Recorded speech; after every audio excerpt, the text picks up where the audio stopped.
নবীজি একদিন ডাকলেন হযরতে আলীকে, আলী এখানে বসো, ওমর এখানে বসো। দুজনকে বসালেন। নবীজি বলছেন, ওমর, আলী, আমি মরে গেলে একটা লোক আসবে মদিনায়, তার নাম হলো ওয়াইস আল কারনি।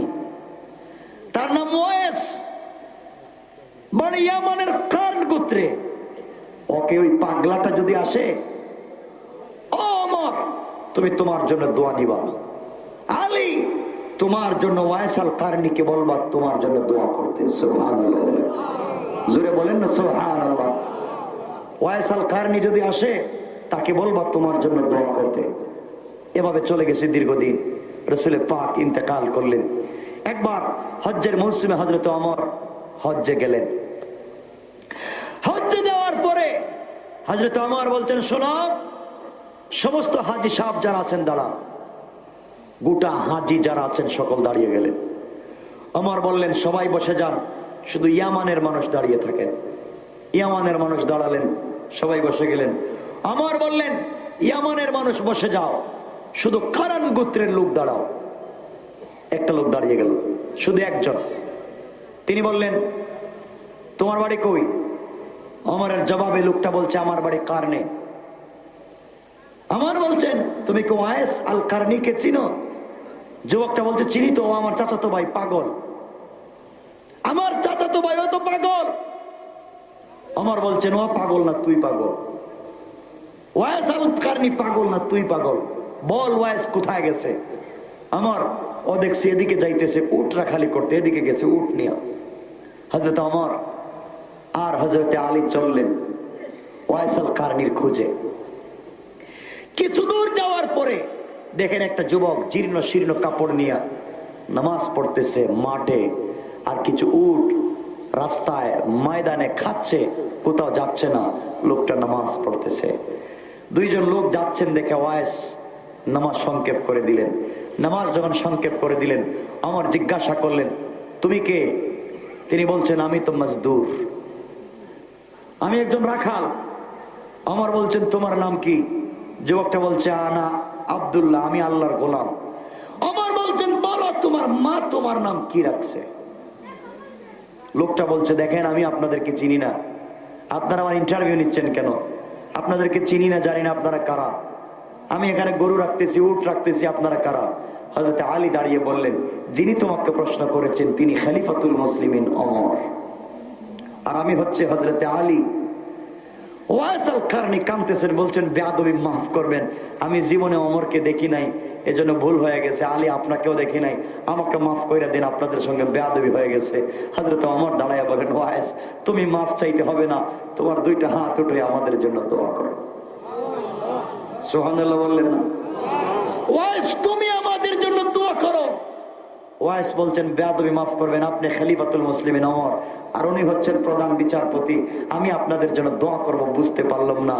হযরত ওমর বলছেন, তুই জানিস না রে ওয়াইস, রাসূল পাক ইন্তেকালের আগে বলেছেন, আমরা যদি বেঁচে থাকা পর্যন্ত তোকে পাই তোমার কাছ থেকে দোয়া নিতে, তোমার হাত উপরে উঠাইলে নাকি দোয়া কবুল হয়ে যায়। কেন জানি তুমি মায়ের খিদমত করেছো, তোমার উপর আল্লাহ তো সন্তুষ্ট হয়ে রাসূলকে জানাইয়া দিয়েছেন, ওয়াইস যদি হাত উঠায় আমি আল্লাহ তার হাতকে নামাইয়া দেই না, কবুল না করে। সুবহানাল্লাহ, জোরে আওয়াজ করে পড়েন। তুমি আমাদের জন্য দোয়া করো। দোয়া করলেন ওয়াইস।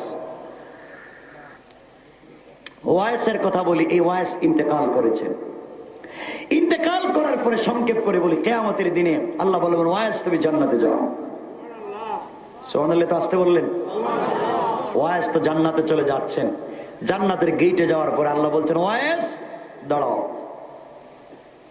ওয়াইস বলছেন, আল্লাহ তুমি আমার জান্নাত দিলা, জান্নাতের গেটে আইনা আবার আমাকে দাঁড় করায় দিলা, ব্যাপারটা কি? আল্লাহ বলছেন, পিছন দিকে তাকাও। ওয়াইস আল কারনি পিছন দিকে তাকাইছেন, তাকায় দেখেন লক্ষ লক্ষ লক্ষ লক্ষ মানুষ দাঁড়াই আছে। আল্লাহ, এগুলা কি? আল্লাহ বলছেন, ওয়াইস এগুলা ইমানদার জাহান্নামী, ইমানদার জাহান্নামী। আল্লাহ, তো আমি কি করব? আমারে কেন দাঁড় করাইছো? আমি একজন ছোট মানুষ, আমাকে জান্নাতে যাইতে দাও না। আল্লাহ বলছেন ওয়াইস রে, তুই যে মায়ের খিদমত করতে আমি আল্লাহ তোর উপরে কত খুশি জানিস। এই কোটি কোটি মানুষকে একটাকেও মাফ দিচ্ছি না।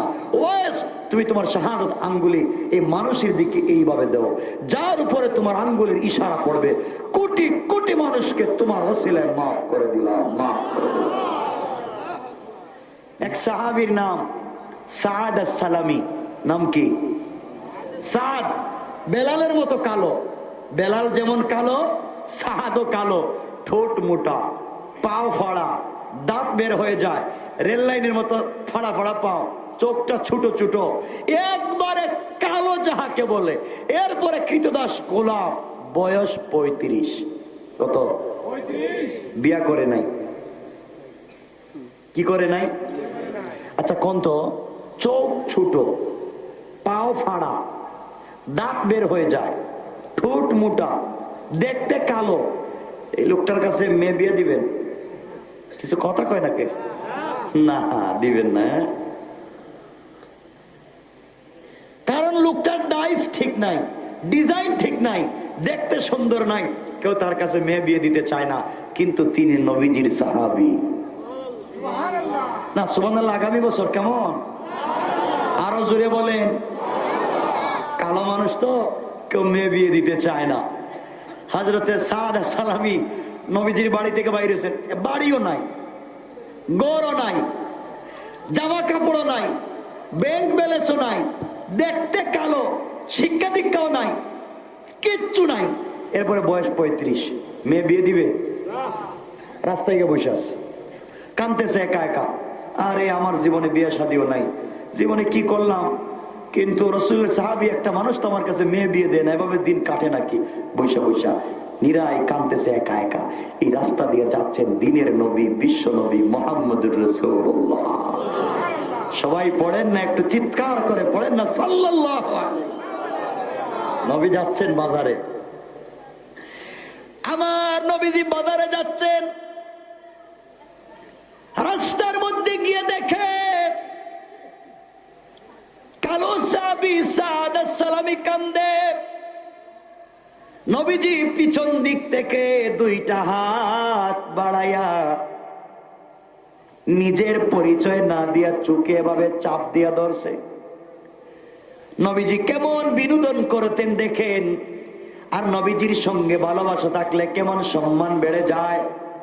চাপ দিয়া যখন ধরছে, নবীজি কণ্ঠস্বর পাল্টাইয়া বলছেন, বলো তো কে? আমি কে ধরছি? সাহাবী ডাক দিয়া বললেন, কে তুমি? তোমাকে চিনতে পারি না, গলার আওয়াজও চিনি না। নবীজি বললেন, বলো তুমি কে, আমি কে ধরছি? সাহাবী বলছেন, ভাই তুমি আমারে ছাইড়া দাও, মনের ব্যথা নিয়ে এখানে বৈশা বৈশা কাঁদতেছি, আমাকে কষ্ট দিও না। যদি আমাকে কষ্ট দেও, আজকে ঈশার নামাজ পড়ে নবীজির কাছে বিচার দিব। কার কাছে বিচার দিব? আর ধরছে কে? সুবহানাল্লাহ কয় না? নবীজির কাছে বিচার দিব, ধরছেই তো নবীজি। নবীজি বলেন, বলো। আমাকে বলেন, আমাকে যদি না বলেন কে ধরছেন, আমি কিন্তু বিচার দিয়ে দিব।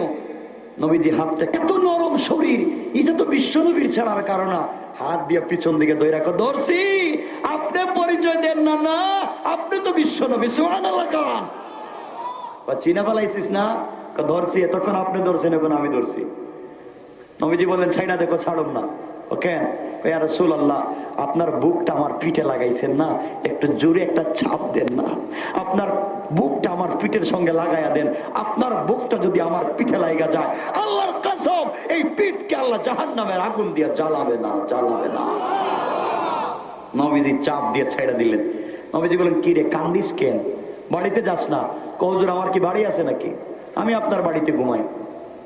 তো কান্দিস কেন? কান্দিব না মানে 35 বছর বয়স হয়ে গেছে গা, একটা মানুষ আমার কাছে একটা মেয়ে বিয়ে দেয় না, আমি কি একা একা থাকতে পারি? এত বয়স হয়েছে, কালো মানুষ, দেখতেও খারাপ। নবীজি বলছেন, কি তাইলে বিয়ে টিয়ে করবে? করতে তো মন চায়, কিন্তু কেউ মেয়ে বিয়ে দেয় না। হুজুর একটা গরিব মেয়ে হইলেও চলবে। সুবহানাল্লাহ কয় না? সবাই বলেন না সুবহানাল্লাহ। হুজুর একটা গরিব মেয়ে হইলেও চলবে, কিন্তু কেউ তো বিয়ে দেয় না। একটা কালো হইলেও চলবে আমার মতো, এরপর একটা বিয়ের দরকার। নবীজি বললেন, ছাড়, বিয়ে তো করতে চাও, পছন্দ আছে কোন মেয়ে? পছন্দ মানি আমি কি পছন্দ করব কাউরে? আর আমারে কেউ পছন্দ করবে? বিয়ার নাম নিলেই তো মারবে। এই চেহারায় কেউ মেয়ে বিয়ে দিবে না। নবীজি বলেন সাদ, টেনশন করিস না, তুই আমাকে বল কোন মেয়ে পছন্দ থাকলে আমি নিজে তোর বিয়ার প্রস্তাব দিব। এত আসতে বললেন সুবহানাল্লাহ, জোরে বলেন না। আরে আমি বিয়ের প্রস্তাব দিব, আমি বিশ্ব নবীর আমি বিয়ের প্রস্তাব দিব। সত্যি কইতেছেন তো? নবীজি বলেন হ্যাঁ সত্যি। কয় হাত দেন, বিশ্বাস হয় না হাত দেন। নবীজির হাত ধরে কন সত্য কথা কন, আপনি কইবেন তো? নবীজি বলতেন সাত কথা দিলাম তোমার বিয়ের প্রস্তাব আমি দিব। সবাই বলেন না সুবহানাল্লাহ। সাদ সালামি চিন্তা করে, নবীজি যদি বিয়ের প্রস্তাব দেয় তাহলে এই প্রস্তাব ফিরিয়ে দেওয়ার মতো মানুষ তো পৃথিবীতে নাই। কথা কন না, আছে? তাইলে নবীজি যখন বিয়ের প্রস্তাব দিবেন তাহলে গরিব মেয়ের কথা কইয়া লাভ নাই, কালো মেয়ের কথাও কইয়া লাভ নাই। তাহলে বলবো একবারে বিশ্ব সুন্দরীর নাম, আর বলবো সব থেকে বড় শিল্পপতির নাম। সুবহানাল্লাহ। ইয়া রাসূলুল্লাহ, আমার একটা মেয়ে পছন্দ আছে, বইলা দিমু? নবীজিকে কয়া দে। সত্যি? হ্যাঁ। কই যে আপনার এক সাহাবী আছে না মদিনায় বাড়ি? কে? কই যে শিল্পপতি, হাজার হাজার কোটি টাকার মালিক। কয় আছে তো। ইয়া রাসূলুল্লাহ, তার একটা মেয়ে আছে, একটা মাত্র মেয়ে। মেয়ের উপাধি হুরে মদিনা, মদিনার হুর। না সুবহানাল্লাহ বাদ দিয়ে দেন, মদিনার হুর, বিশ্ব সুন্দরী। যেই মেয়েটাকে একবার জন্য কোটি কোটি টাকা ছেলেরা খরচ করে একটা নজর দেখতে চায়। ইয়া রাসূলুল্লাহ, এই মেয়েটা নাকি অনেক সুন্দরী, আমার এই মেয়েই পছন্দ। চিন্তা করছেন আপনারা কিছু? এই বিশ্ব সুন্দরের শিল্পপতির মেয়ে পছন্দ। নবীজি কয় আর পাইছো না? না, তুমি কালো, ঘর নাই বাড়ি নাই, ঠুট মুটা, বেটে, এই হাবশি, গুলামো, আর এই মেয়ের আমার পছন্দ না। তো আপনি না প্রস্তাব দিবেন? তো আপনি প্রস্তাব দিলে ফিরিয়ে দেওয়ার শক্তি আছে? সুবহানাল্লাহ বললেন না? দেন দেন, প্রস্তাব দেন, আমি রাজি। নবীজি বলেন সাদ, তুমি তো আমাকে বিপদে ফালাই দিলা। ও বেচারা শিল্পপতি, বেচারার মেয়ের উপাধি হুরে মদিনা, তোমার বিয়ের প্রস্তাব কয় দরকার নাই। আপনি আমার সাথে ওয়াদা করছেন বিয়ের প্রস্তাব দিবেন, দিলে দেন, না দিলে নাই। নবীজি বলেন কাউরে ওয়াদা দিয়া তো মিস করি না, তাহলে তোমার বিয়ের প্রস্তাব আমি দিতেছি। সুবহানাল্লাহ। আরো জোরে কান। সাহাদ এদিকে আসো, বসো। তুমি এই সাহাবীর বাড়িতে যাইবা এই মুহূর্তে, গিয়ে আমার পক্ষ থেকে সাহাবীকে সালাম দিবা। সালাম দিয়ে বলবা আমি নবীজি বলেছি তার মেয়েকে তোমার কাছে বিয়ে দিতে। ইয়া রাসূলুল্লাহ, আমি যাইতে রাজি, যাওয়ার পরে কি আমি আসতে পারব না? মাইরে ফেলাই দিব। আমি মায়ের ছাড়া তো কোনো পথ নাই, গেটের ভিতরে আটকে যদি মায়ের দেহে আমার কে দেখবে? আমি বেচারা বাড়ি ঘর নাই, কেউ কাঁদবে না আমার জন্য। রাসূল বলেন যাও, তোমার জন্য আমি দোয়া করব। একটু জোরে কন্যা কুমরাইলের মুসলমান, জোরে বলো না সুবহান। যাও। সাহাবী কয় হুজুর তাহলে 2 রাকাত নামাজ পড়ে যায়, যদি বিপদে পড়ে আল্লাহ বাঁচাইবো। কয় পড়। নামাজ টামাজ পড়া দৌড়। বাড়ির গেটে গিয়া কই বাড়ির ভিতরে শিল্পপতি আছেন? কে রে বাবা এত জোরে ডাক দে? শিল্পপতি সাহাবী বাইরে আসছেন দোতলা থেকে নিচতলা। কে? আমারে চিনবেন না আপনি, সামনে আসেন। সুবহানাল্লাহ বলবেন না? আরে জোরে বলেন না সুবহানাল্লাহ। কে আছেন? সাহাবী আসছে সামনে। রাসূলের সালাম নেন। ওয়া আলাইকাস সালাম ইয়া রাসূলুল্লাহ। কেন আসছো? আল্লাহর নবী, বিশ্ব নবী, আল্লাহর বন্ধু, আমার নাম সাদ সালামি, আপনার কাছে পাঠাইছে আপনার মেয়েকে আমার কাছে বিয়ে দিবেন। দিবেন কয়া দিছে দৌড়। পিছন দিকে আর তাকায় না, তাকায় না যদি মাইর খায়। ভাই দৌড়। এই সাহাবী কই বললো কেন দৌড়ায় কেন? দৌড়ায় গেটের বাইরে কয় হুজুর আপনার ভাল লাগলে মেয়ে বিয়া দেন আর দিয়েন না, আমি তো প্রস্তাব দিতে পারছি। বাইরে দাঁড়ায় আসছে। সাহাবী তো রাগে গুসায়, সাহস দেখতেছেন, কালো কুচকুচা, ঠুটমুটা, খাটো, আমার মেয়ের বিয়ের প্রস্তাব দিছে, আবার রসুলের পক্ষ থেকে এসে বলছে বুঝতেছি না কিছু, এরা ধরো। ধরার দরকার নাই, দিছে দৌড়। এক দৌড়ে রসুলের সামনে হাজির। নবীজি কয় কি রে প্রস্তাব কি দিছিস? দিছি তো ইয়া রাসূলুল্লাহ, কিন্তু আমার ভিতরে কলজা নাই, কাঁপতেছে এখনো। কি যে কুদামটা দিছে আমারে, বল দেখি কি হয়। এই সাহাবী গরম হয়ে রাগে ঘরের ভিতরে ঢুকছে। স্ত্রী জিজ্ঞেস করছে, স্বামী আপনার চেহারা এত কালো কেন, তো গরম কেন? বুঝবা না। মেয়ে আসছে, শিল্পপতির মেয়ে, হুরে মদিনা। আব্বা জান কি হয়েছে বাবা? আপনি এই মাত্র ঘরের বাহিরে গেলেন, হঠাৎ কার সঙ্গে কথা বলে আপনার চেহারা কালো হয়ে গেছে, রাগ করলেন বাবাকে? মা তুমি শোনার দরকার নাই, তুমি শুনলে আমার মতো তোমার মাথা খারাপ হয়ে যাবে। বাবা আমাকে বলা লাগবে? মা তোমার শোনার দরকার নাই, বলতে হবে বাবা, আমি বলছি বলো। সাহাবী বলছেন, মারে একটা কালো, একবারে কালো, নিরেট কালো, এর মধ্যে হাবশি গোলাম, ঘর নাই বাড়ি নাই, কৃতদাস, আয়সা তোমার বিয়ের প্রস্তাব আমারে দিছে। এ কথা শোনার পরে আমার রক্ত মাথায় উঠে গেছে।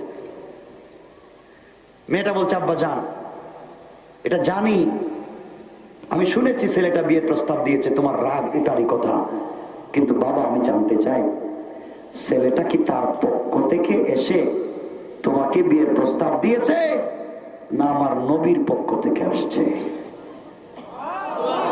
আর জোরে বলেন না, জোরে বলেন না সুবহান। বাবা আমি তো শুনেছি, চিৎকার করে যুবকটা বলতেছে, আল্লাহর নবীর পক্ষ থেকে আয়েশা আমার বিয়ের প্রস্তাব দিয়েছে, তা কি সত্য? বলে হ্যাঁ মা সত্য, তো আল্লাহ রসুলের নাম বলছে। মেয়েটা বলছে, আব্বা জান ছেলেটার বাড়ি আছে না ঘর আছে জানতে চাই না,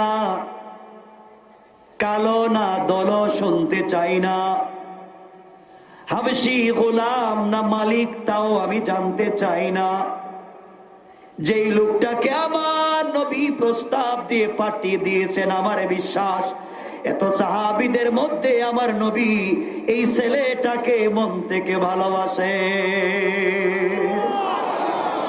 আর যে যুবকটাকে আমার নবী ভালোবাসে, আমার জন্য পছন্দ করে প্রস্তাব দিয়ে পাঠিয়েছে, বাবা দুনিয়ার সৌন্দর্যের দরকার নাই, দুনিয়ার টাকা পয়সার দরকার নাই, ওই কালোর সঙ্গে যদি আমি জীবন কাটাইয়া দেই বাবা, আল্লাহ নবীর সাহাবীকে নিয়ে জঙ্গলে থাকতে পারি, কারণ ওর পিঠের সঙ্গে নবীজির বুক মুবারক লেগেছে। ও যখন কিয়ামতের দিনে আমার নবী জান্নাতে চলে যাইবে, ওই সাহাবীকে নিয়ে জান্নাতে যাবেন, আমি যদি তার স্ত্রী হয়ে যাই, আমি নবীজির সঙ্গে জান্নাতের ভিতরে চলে যাব। সুবহানাল্লাহ পড়েন। বাবা আমি আর কিছু চাই না, তুমি, আমি কিন্তু ম্যাচিউরড, আমার বয়স আছে, তুমি যদি বিয়ের প্রস্তাব নিয়ে রাসূলের কাছে না যাও আমি নিজে চলে যাইব, আমি দুনিয়ার কিচ্ছু চাই না, ছেলে কালো না ধলো আমি জানতে চাই না, আমি শুধু জানতে চাই আমার নবী বলেছেন, নবীর কথাকে সঠিক রাখতে হবে, আমি নবীজিকে ভালোবাসি, নবীজির জন্য জীবন দিতে পারি, নবীজি ছেলেকে পছন্দ করেছেন, আমি রাজি। সুবহানাল্লাহ। এমন মেয়ে আছে কোমরাইলে? হ্যাঁ না কয় কেন? বদনাম করতেছে কেন? না থাকলে কি সমাজ চলে নাকি? আছে। আল্লাহ সবাইকে দ্বীনের জন্য কবুল করো। জোরে আওয়াজ করে পড়ে না আমিন। সাহাবী বলছেন, মা তুমি যাওয়ার দরকার নেই, আমি যাচ্ছি রসুলের কাছে। এই সাহাবী রসুলের কাছে যাইতেছেন, কাছাকাছি পৌঁছে গেছেন, নবীজির কাছে কিন্তু সাহাব বসে আছে। ইয়া রাসূলুল্লাহ ওই যে আসতেছে, আমি গেলাম কিন্তু মনে হয় মারার জন্য আসতেছে আমার, আমি গেলাম। সুবহানাল্লাহ বলবেন না? ইয়া রাসূলুল্লাহ আমি ভাগতেছি, ওই যে আসতেছে। নবীজি বলেন, আমি দেখি কি হয়। ইয়া রাসূলুল্লাহ আপনি বসতেছেন বসার জন্য না, সে আমাকে আপনার সামনে মারি শুরু করে দিব, যে রাগ করছে আমার সাথে। নবীজিকে বসো, যত বড় ব্যক্তি হোক আমার সামনে আসলে রাগ থাকবে না। নবীজি বসা, সাহাবী এসে সালাম দিয়ে বলছেন, ইয়া রাসূলুল্লাহ আপনি কি কালো সাহাবরে পাঠাইছেন? পাঠাইছি তো। আপনি কি বিয়ের প্রস্তাব দিয়েছিলেন? দিয়েছি তো। ইয়া রাসূলুল্লাহ আমার স্ত্রী রাজি, আমিও রাজি, আমার মেয়েও রাজি। সুবহানাল্লাহ বলেন। সাহাবী সালাম, ইয়া রাসূলুল্লাহ সব রাজি, আমি কিন্তু রাজি আছি। সুবহানাল্লাহ বলেন না, আমি রাজি, কাম সারা, আমারে কেউ দেখতে পারে না, এখন বিশ্ব সুন্দরী শিল্পপতির মেয়েরে বিয়ে করতে রাজি, আমার কোনো টেনশন নাই। নবীজি বললেন, বাড়ি আছে? বাড়ি মানে কি? বিয়ে করে বউ নিয়ে কই থাকবা? মা আপনি না আমার অভিভাবক, তাহলে আমার বাড়ির দরকার কি? আপনার বাড়িটা আমারে দিয়ে দিবেন। আপনি আমার অভিভাবক, আমার বাড়ির টেনশন কে আপনিই দিবেন। নবীজি আচ্ছা বাড়ির ব্যবস্থা করলাম স্যার, তো বউ যে বিয়ে করবা মোহর দেওয়ার টাকা আসেনি? মোহর মানে কি? আজকে 3 দিনের ভিতরে একদিনও খাই নাই। আপনি মোহরের কথা কোন কোন খাও নাইতে বউরে খাওয়াইবা কেমনে? আমি জানি না, প্রস্তাবকে আমি দিছি, আপনি তো দোয়াইছেন আমারে দিয়ে, ব্যবস্থা আপনি করবেন। সুবহানাল্লাহ বলেন না সুবহানাল্লাহ। ভালোবাসা। নবীজি বললেন সাদ আমি কে ঠেকলাম, সব কি আমি দিব? আপনি দেওয়া লাগবে। নবীজি বলছেন এক কাজ করো, তাইলে মোহর দেওয়া লাগবে। মোহরের টাকা আছে? কয়েক টাকাও নাই। কয়েক টাকাও নাই দিলে বিয়ে কেমন হইব? টাকা জানি না আপনি কেমনে দিবেন, বিয়ে আমারে করাই লাগবে, আর এই মেয়েরই বিয়ে করা লাগবে, টাকা আপনি দেওয়া লাগবে। সুবহানাল্লাহ নাই? নবী কয় তা যা, একজন সাহাবীর নাম কইতেছি, সাহাবীর নাম সঈদ ইবনে আব্দুর রহমান, মদিনার সেও শিল্পপতি।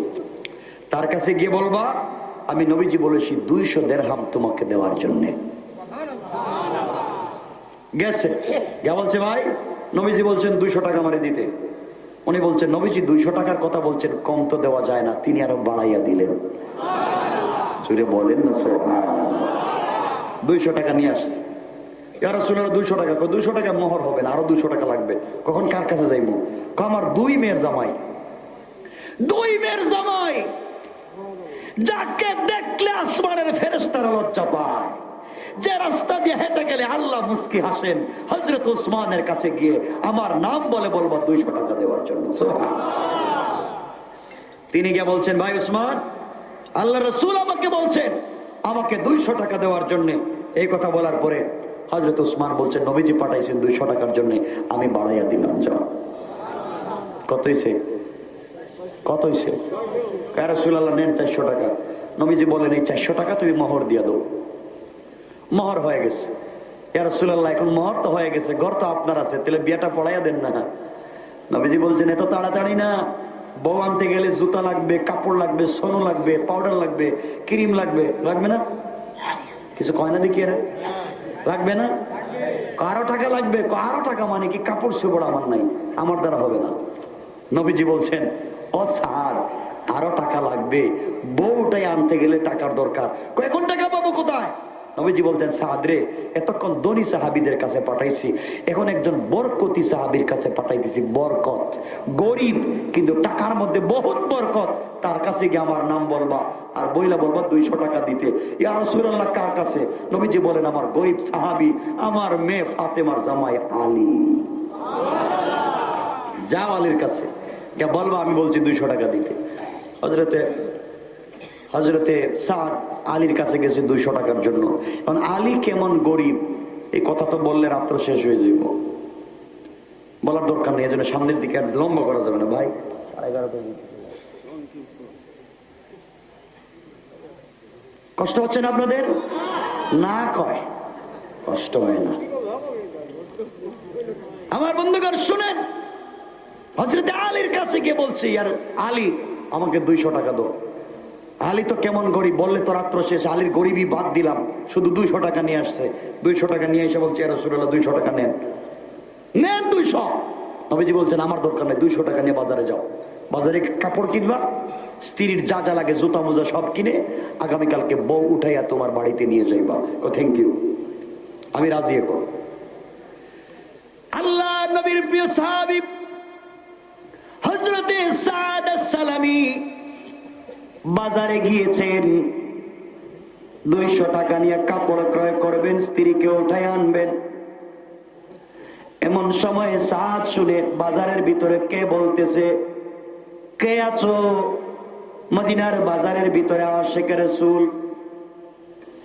কে আছো মদিনার বাজারের ভিতরে আশিক রাসূল? দাঁড়াইয়া যাও। আল্লাহ নবীর সঙ্গে কাফেরদের যুদ্ধ শুরু হয়ে গেছে। জিহাদের ময়দানে নবীজি রক্তাক্ত হয়ে গেছেন। কে আছো রে? জিহাদে চলে যাও, নবীজির পক্ষে অস্ত্র ধরো। এই কাল সাহাবী সাদ আস-সালামি স্ত্রী উঠে আনার জন্য 200 টাকা নিয়ে বাজারে গিয়েছিল কাপড় ক্রয় করতে। সাদ চিন্তায় পড়ে গেছেন, কে রে বাজারে ডাকতেছে আশিক রাসূল থাকলে জিহাদে যাওয়ার জন্য। আমি যদি এখন কাপড় ক্রয় করি, স্ত্রীকে উঠে আনতে পারবো, আনন্দ উল্লাস করতে পারবো, আমি আনন্দ করব স্ত্রীকে নিয়ে।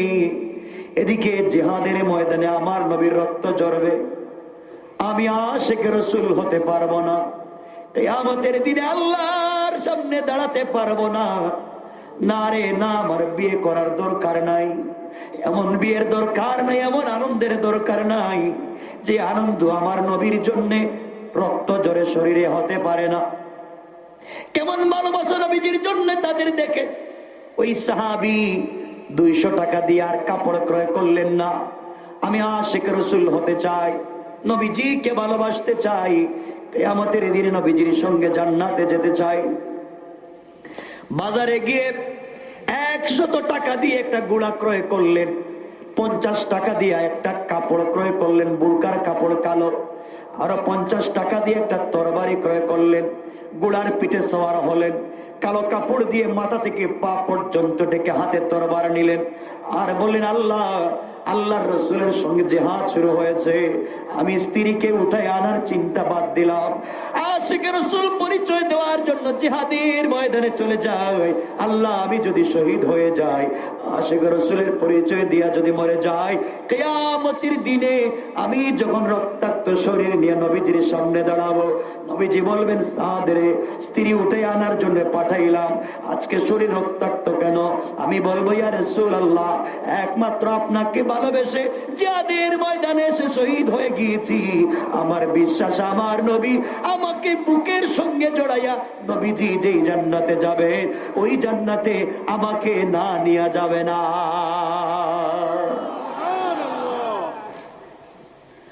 আমার বন্ধুগণ, সাদ সালামি ঘোড়ার পিঠে সওয়ার হয়ে জিহাদের ময়দানে ঢুকে গেলেন, কাফেরদের মোকাবেলা করেন। রসুলের চোখ পড়ে গেল, কি রে, বুরকা পরে একটা লোক জিহাদ করে মুসলমানদের পক্ষে, কাফেরের বিপক্ষে। আমার কোন সাহাবী তো বুরকা পরার কথা না, আল্লাহর কোন ফেরেশতা হলে গোপনে গোপনে জিহাদ করার কথা না। সে কে? কাফেরদের বিরুদ্ধে যুদ্ধ করে, কাফেরদেরকে কচু কাটা করে আমি চিনি না। এইভাবে তিনি যখন যুদ্ধ করে যায়, হঠাৎ করে হাত লম্বা করে তরবারি চালায়। আমার নবী ডাক দিয়ে বলেন, সাহাবীরা রে, ওইটা তো আমার সাহাবী সাদ সালামীর কালো হাত দেখা যায়, যাকে আমি বউ উঠাই আনার জন্য টাকা দিয়ে পাঠাইছি।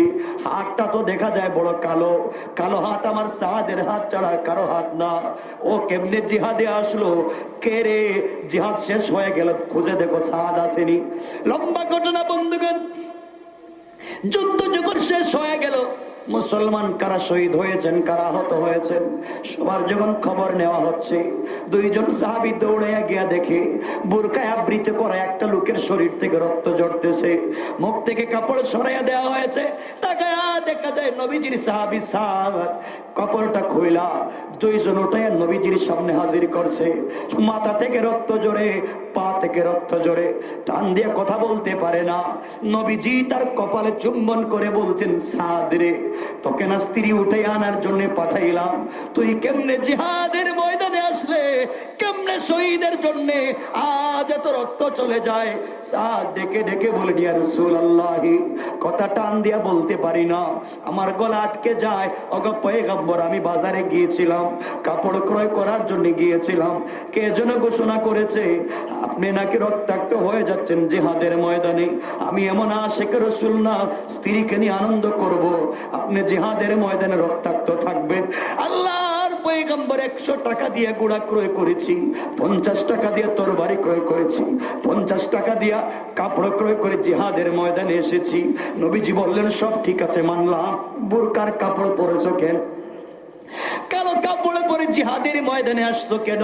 সাদ কান্দে আর বলে, ইয়া রাসূলুল্লাহ, আমি যদি স্বাভাবিক ভাবে আসি, মনে করেছি আপনি আমাকে জিহাদ করতে দিবেন না, আমাকে বলবেন আগে বাড়িতে যা, বউ উঠাইয়া নিয়ে যা, আমাকে আপনি তাড়াইয়া দিবেন, বাড়িতে পাঠাইয়া দিবেন, আশিক রাসূল হতে পারবো না, আল্লাহর সামনে আশিক রাসূল হিসেবে দাঁড়াতে পারবো না।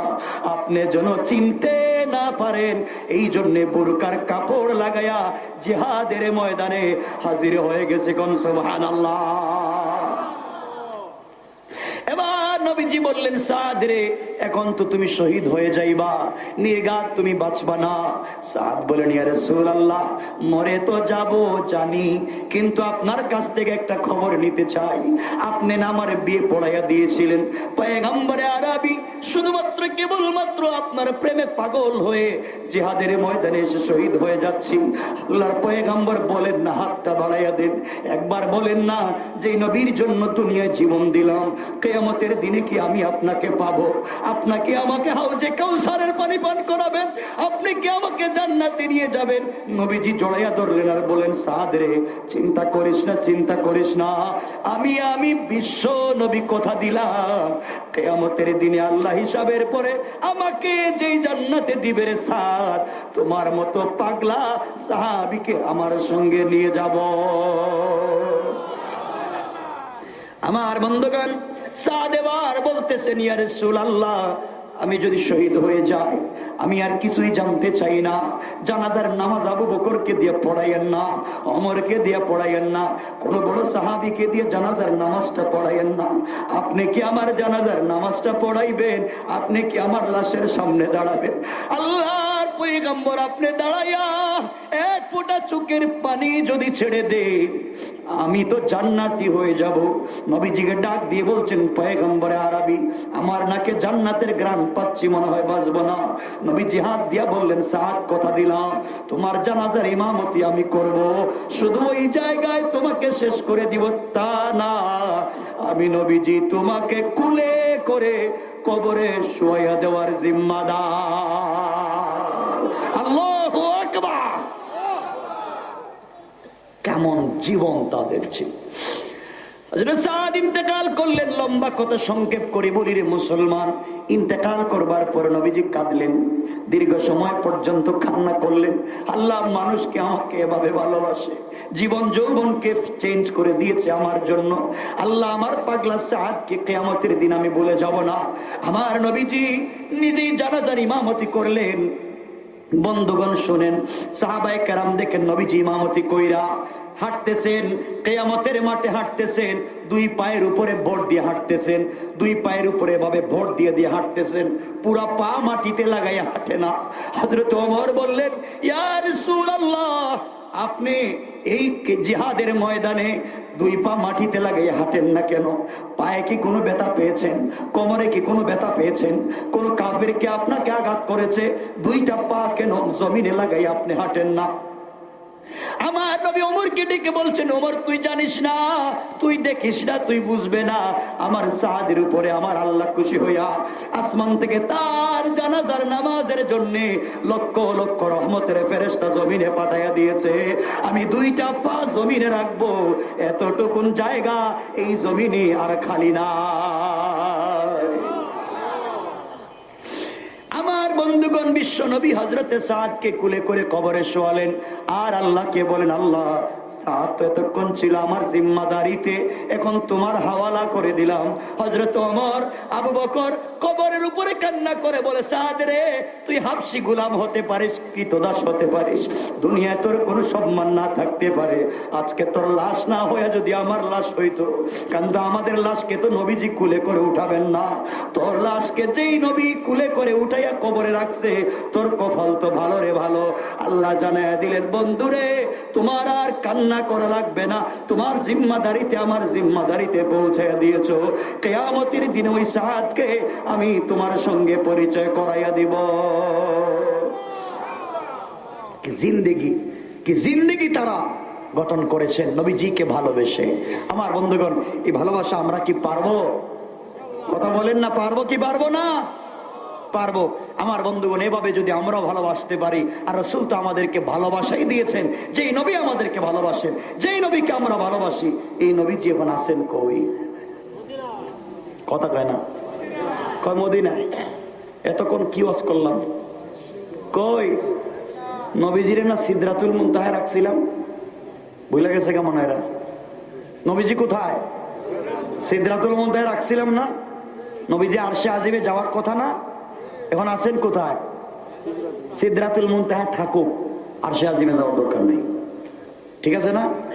আজকের দরকার নেই, এখানে বসে থাকুক, আমরা আর যদি কোনোদিন সময় পাই এরপর আমরা সিদরাতুল মুনতাহা নিয়ে যাবো, এরপর আল্লাহর সঙ্গে দেখা করাই দিব, আল্লাহর সঙ্গে কিছু কথা বলাই দিব। কি কথা হবে আমার আর আপনার সম্পর্কে আরেকদিন বলে দিব, মানে আজকে থাইকা যাবে। 12টা হয়ে যেতেছে ভাই,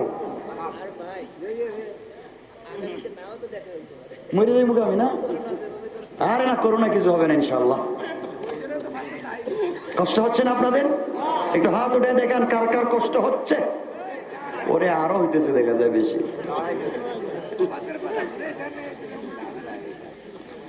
আমার বন্ধুগণ, কিন্তু লম্বা করবো না, ভাইগুলা কথা বলতেছে, ভালোবাসি দিল থেকে, সবাইকে ভালোবাসি, কথা লম্বা করতে চাই না। আমার নবীজি এখন কই? সবাই জুড়ে বললে কথা বলবো। নবীজি কোথায়? সিদরাতুল, যাইবেন কই? আল্লাহর বাড়িতে। কই যাইব? দাঁড়াই আছে নবীজি, দাঁড়াই আছে সিদরাতুল মুনতাহায় বৈশা আছে। হঠাৎ মনে পড়েছে, আরে আল্লাহ যে কি সম্মান আমারে দিছে, সিদরাতুল মুনতাহায় আমারে নিয়ে আসছে। কিন্তু আজকে যদি আমার খাদিজা থাকতো, তাহলে খাদিজার মনটা বইরে যাইতো যে আমার স্বামী আরশে আজিমে গেছে। হঠাৎ নবীজির মনে পড়ে গেছে তায়েফের মানুষের কথা, কত মায়ের দিছে। হঠাৎ আমার নবীজির কাপড়ের দিকে তাকায়, দেখে কাপড়টা ছেঁড়া, ছেঁড়া কাপড়। জুতার দিকে তাকায়, দেখে জুতাটা ছেঁড়া। মনে পড়েছে জুতা নিয়ে কেমনে আল্লাহর বাড়িতে যাই, ছেঁড়া জুতা নিয়ে কি আল্লাহর বাড়িতে যাওয়া যায়? আমার নবীর মনে পড়ে গেছে মুসা কালিমুল্লাহর কথা। মুসা কালিমুল্লাহ আল্লাহর সঙ্গে দেখা করবার জন্য তুর পাহাড়ে গিয়েছিল। আল্লাহ বলেছেন, মুসা ফাখলানা আলাইকা ইন্নাকা বিল ওয়াদিল মুকদ্দাস তাওয়া। আল্লাহ রাব্বুল ইজ্জত ওয়াল জালাল বলেছেন, মুসা রে, তুমি তো তোর পাহাড়ে আসছো আমি আল্লাহর সঙ্গে কথা বলার জন্য। মুসা, জুতা নিয়ে আসা যাবে না, জুতা খুলে আমি আল্লাহরা এই তোর পাহাড়ে ওঠা লাগবে। আমার নবী চিন্তা করলেন, সেরা জুতা নিয়া কেমনে আল্লাহর বাড়িতে যায়। মুসাকে তোর পাহাড়ে আল্লাহ যাইতে দিলেন না। আমার নবী সেরা জুতাটা খুইলা খালি পায়ে দাঁড়ায় আছে। আমার আল্লাহ চিৎকার করে ডাক দিয়া বলছে, বন্ধু আমার, আপনি পায়ের জুতা খুলবেন না, তাড়াতাড়ি করে আপনি পায়ের জুতাটা পরেন। বন্ধুরে, আপনি জানেন না, জানেন না আপনার পায়ের জুতার নিচে যে ধূলিকণা গুলা রয়েছে, এই ধূলিকণার দ্বারা আমি আল্লাহ আমার আরশে আজিমকে দামি করতে চাই। বন্ধু, তোমার তো অনেক দাম, তুমি জুতা খুলবা কেন? নবীজি জুতা পরছেন, আল্লাহ স্পেশাল গাড়ি পাঠাইছেন, নবীজি চলে গেছেন আরশে আজিমে। কত জায়গায় চলে গেছেন জানেন? দুই আঙ্গুল বাঁকা করলে, ধনুক বাঁকা করলে যত কাছাকাছি আমার নবী আর আল্লাহ সামনা সামনি বসে পর্দা ছাড়া কথা বলেছে। আরো জোরে বলেন। নবীজি যখন বসছেন, আল্লাহকে দেখতেছেন, নবীজি মুস্কি মুস্কি আবার হাসতেছেন। আল্লাহ বলেন, বন্ধু কি রাত্রে না কান্না করছিলে, ঘুমাইয়া ঘুমাইয়া এখন হাসতেছো কেন? আল্লাহ, হাসমু না? তুমি আমার এত ভালোবাসো আমি জানতাম না। তোমার আরশে আজিমে আইসা দেখি তোমার আরশে আজিমের পিলার, ডেকোরেশন আর ছাদ, যেদিকে থাকায় যেখানে তোমার নাম ওখানে আমি নবীজির নাম। তুমি এত ভালোবাসো, সব জায়গায় আমার নাম লিখে দিছো। নবী আল্লাহ বলছেন, বন্ধু তুমি জানো না, তোমার প্রেমে পাগল হয়ে আসমান জমিন লৌহ কলম জান্নাত জান্নাতুল ফিরদাউস হাউজে কাউসার জমজমের পানি যা আছে সব তো তোমার প্রেমে পাগল হয়ে তোমাকেই দিয়ে দিলাম, সব তো তোমাকে দিছে। আবার নবীজিকে আল্লাহ বলছেন, বন্ধু কই আইছো কত? আপনার বাড়িতে। কথা হলে বন্ধু বন্ধুর বাড়িতে গেলে গিফট, উপহার, উপঢৌকন, হাদিয়া, তুফা লইয়া যায়। তুমি আমার বাড়িতে কি লিয়ে আইছো? সুবহানাল্লাহ কইবেন না? আপনারা কুমরাইলের মানুষ মেহমান বাড়িতে গেলে কিছু নিয়ে যান না? ওমা খালি হাতে মনে জায়গা আওয়াজে মনে হইতেছে না, নিয়ে যান। আচ্ছা, তো নবীজি গিয়েছেন আরশে আজিমে আল্লাহর বাড়িতে। আল্লাহ জিজ্ঞাসা করতেছেন, বন্ধু খালি হাতে? কয় না না, আমার কি বোকা ভাবছেন নাকি? আমি খালি হাতে আসছি, আমি নিয়ে আইছি। সুবহানাল্লাহ বলবেন না? আল্লাহ বলেন, কি নিয়ে আইছো? দেও দেও দেও। নবীজি বলছেন আত্তাহিয়াতু লিল্লাহি ওয়াসসালাওয়াতু ওয়াত-তাইয়্যিবাত। আল্লাহ যত সালাত, যত পবিত্রতা সব তোমাকে হাত দিয়ে দিলাম। আল্লাহ খুশি হয়ে গেছেন। আল্লাহ খুশি হয়ে বললেন আসসালামু আলাইকা আইয়ুহান নবিয়্যু। আমার নবীজিকে আল্লাহ সালাম দিছেন না, সুবহানাল্লাহ। নবীজিকে যখন আল্লাহ নিজে সালাম দিছেন, নবীজি সালামের জবাবও দেয় না, মাথাও উঠায় না, এভাবে বসে আছে। আল্লাহ বলছেন কি, বাড়ি থেকে ঘুম থেকে উঠে নিয়ে আইলাম, আর সে আজিমে আনলাম, কত কিছু দেখাইলাম, আমি সালাম দিলাম, সালামের জবাবও দেও না, মাথা উঠাও না, কি হয়েছে? আমার নবীজি বলছেন আল্লাহ তোমার বাড়িতে আসছি ঠিকই, তুমি আমাকে সালাম দিয়েছো, সব ঠিক আছে, সব ঠিক, কিন্তু আল্লাহ তুমি একবারও আমার গুনাহগার উম্মতের কথা জিজ্ঞাসা করলা না। আল্লাহ তুমি আমার উম্মতের কথা জিজ্ঞাসা না, তোমার সালামের উত্তর দিতাম না।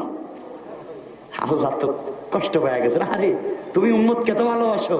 আল্লাহ বলছেন বন্ধু সালাম দিলাম, আসসালামু আলাইনা ওয়া আলা ইবাদিল্লাহিস সালিহিন। বন্ধু কিয়ামত পর্যন্ত তোমার যত উম্মত আসবে সবাইকে সালাম। আর জোরে কন্যা চিন্তা করছো কেমন বন্ধু আমার নবী, আর সে আজিমে গিয়ে তোমাকে বলে যায় নাই। নবীজিকে আল্লাহ তোমার সালাম মানি না, ওকে তোমারও সালাম দিলাম, উম্মতের সালাম দিলাম, মানো না কর। মানবো কেমনে?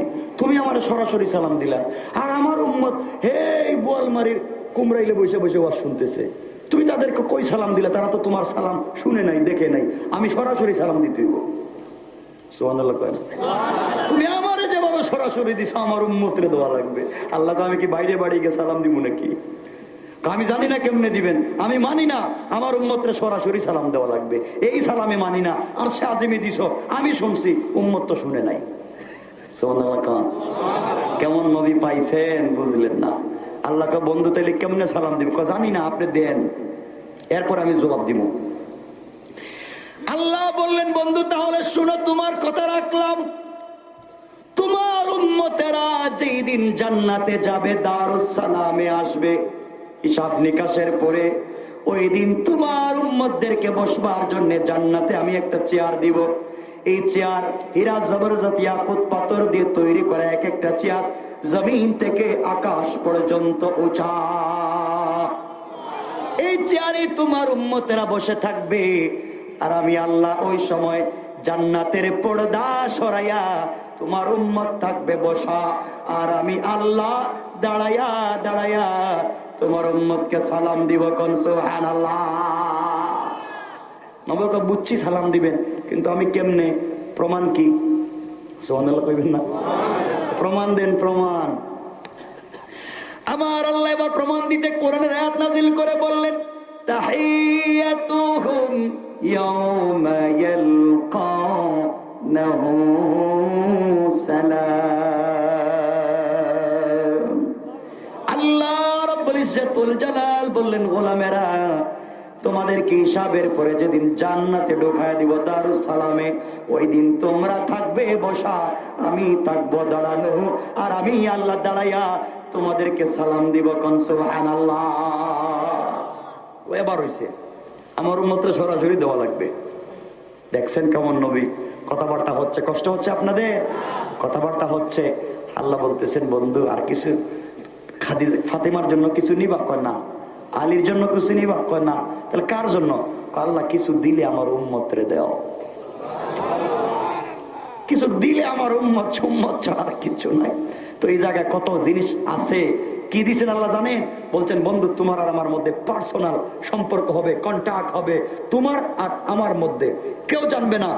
এই টেক্সট কি আল্লাহ হামিম ইয়াসিন তাহা কাফা ইয়া আইন সাদ, তুমি বুঝবে আর আমি বুঝবো, কেউ বুঝবে না। আল্লাহু আকবার বলেন। কেউ বুঝবে না। এভাবে হবে না, কিছু বোঝাও লাগবে।